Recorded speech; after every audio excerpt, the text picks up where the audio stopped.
He's the man, he's the myth, he's the legend, he's the scientist with all the answers and all the questions.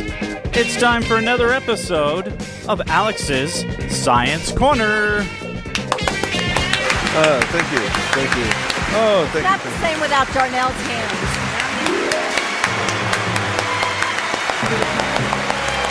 Okay. So. All right, Alex, what is going on in the wide, wide world of science, my friend? All right, the first two studies I'm going to talk about, or the first two articles I'm going to talk about, just want to give the heads up that these are both, they've gone to the mice stage of the trials. They've tested these on mice, but they haven't gone past that. So what does that mean, that they've gone to the mice stage? Well, they try to test stuff in petri dishes and outside of animals. Well, what are the stories? And then they move on. I just want to set that ahead because I don't want people to think that this is stuff that you can go to a doctor and get right now. Okay. All right. So the first one is a 25-year-old researcher found a new, and it's not an antibiotic per se, but it's a polymer that will kill let's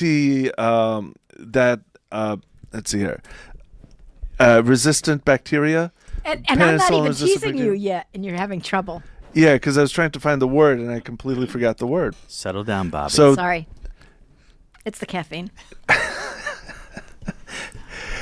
MRSA is a type of bug that is resistant to most types of antibiotics.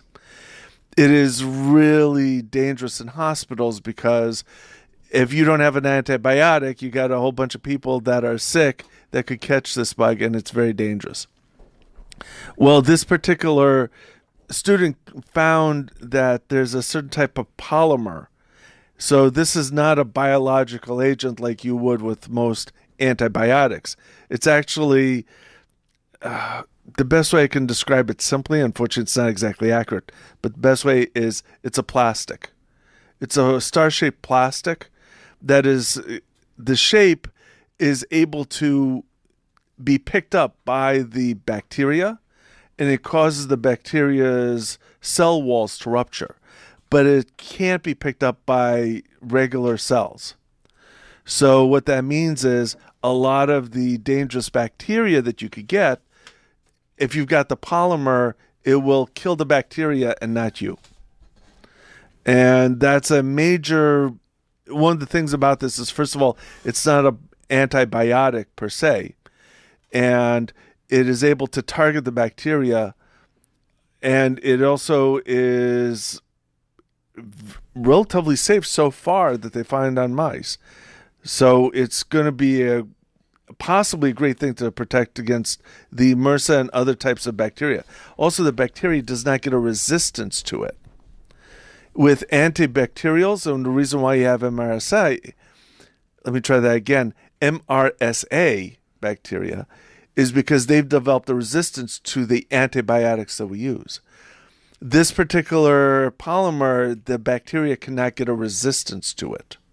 Because it's a plastic and it won't break down over a million years. Well, no, that's not the reason. Because what happens with the way bugs develop resistance is you give them a antibiotic, and the antibiotic will kill a bunch of the bacteria, but there's a small percentage that will not die from the antibiotic. And those little bit are resistant, but those are the ones that are going to survive and reproduce.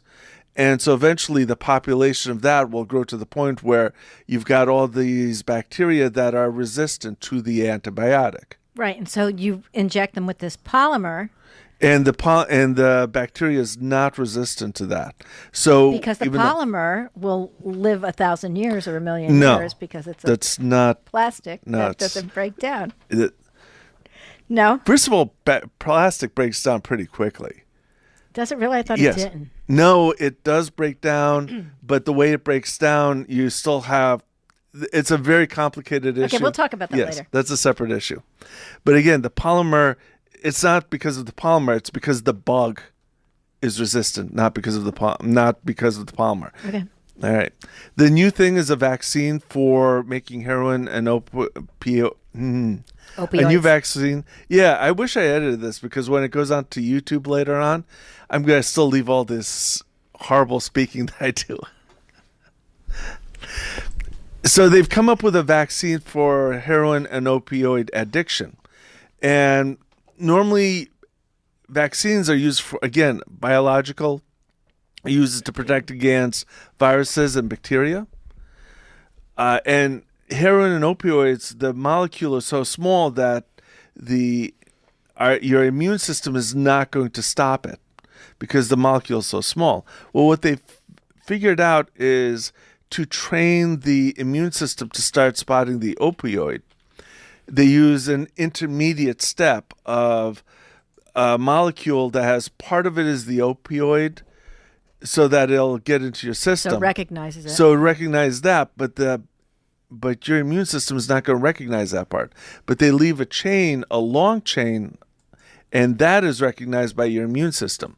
And slowly what they do is they inject you with different levels of this, so the chain that that your immune system recognizes is getting smaller and smaller until the point that the immune system will start to recognize the opioid. Interesting concept. Yeah, I mean, it's a couple of steps that has to go through to get to the point where your immune system starts recognizing the opioid.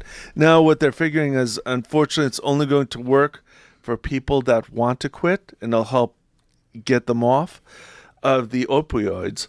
One of the other things also is that it can help with some of the sometimes when people overdose, they have depressed breathing or they have trouble breathing.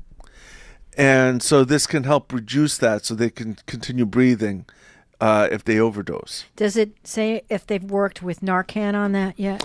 No, this is a mice trials right now. It's preliminary, stages. Right. They figured out that they can do it and that it works in a living creature. Now they've got to start upping up and see if it works in humans eventually. Just to go along with that, Narcan, if anybody doesn't know, is if somebody is overdosing, you can shoot them up with Narcan.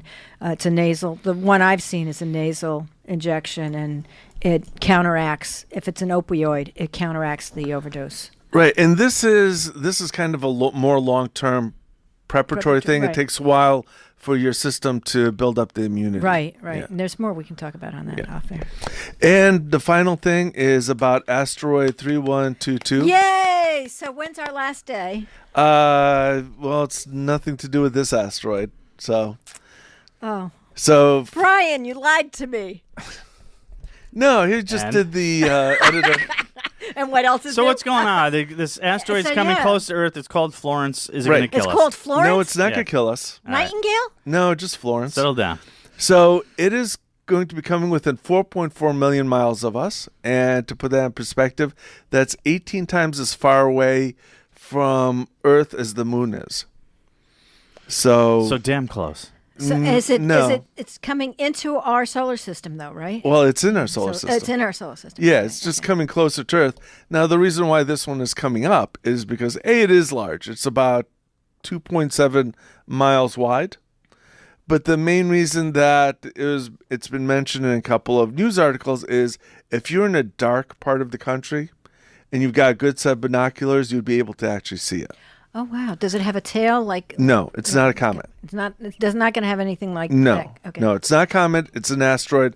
But if you knew where to look last night, we could have seen it? You could have seen it. And you have to be in the dark part of the country. You have to have a good pair of binoculars. With that, you're not going to see it with the naked eye. Okay, so around here, like even where I am, is it dark enough where I am? Not really. No. Yeah, northeast is going to be too much light pollution. You'd probably have to go to Vermont or Maine. Okay, but I'm sure there's parts of Connecticut that doesn't have a lot of light pollution. Yeah, I mean, you really got to get pretty far away to get away from light pollution. It's the astronomers. It's really, really tough to get away from light pollution around here. Okay. So that's it? Oh, I guess that's the closing music right there. All right. If you have any questions about these stories or anything else science related, you can call Alex. Alex. Yeah. Boy, I tell you, All of us are having we're trouble not this morning. dying, so suddenly those old story's over now. Yep, that's right. Darn it. Once we get the box office, we're moving on, baby. Number here is 203 837. 99. 24.